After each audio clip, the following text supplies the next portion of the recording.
Well, let's talk about friendships for a minute.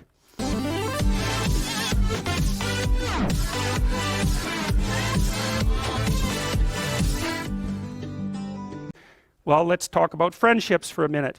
Here's how you know if someone's your friend.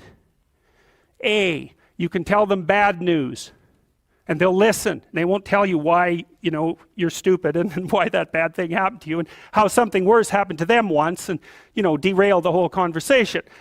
You can actually tell them bad news and they'll listen. So that's a good thing. And then this is a weirder thing. You can tell them good news and they'll help you celebrate.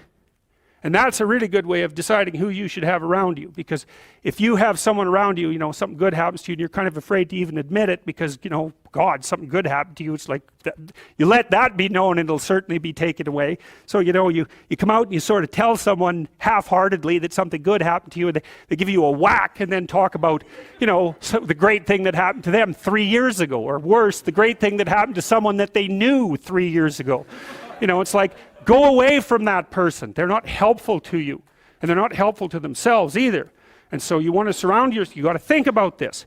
You got to surround yourself with people who want the best for the best part of you.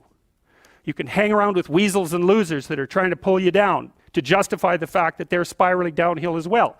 And the upside of that is you don't have to have any responsibility and you can all whine about how wretched life is, so that's pretty attractive. But I would say it's also a bad medium to long-term plan. And so it's acceptable and desirable to try to surround yourself with people who are facilitating your development. And you might say, well, I've got people around, I know them well, they're not doing that well and they don't fit into that category. It's like, what's your point? What are you going to do with them exactly?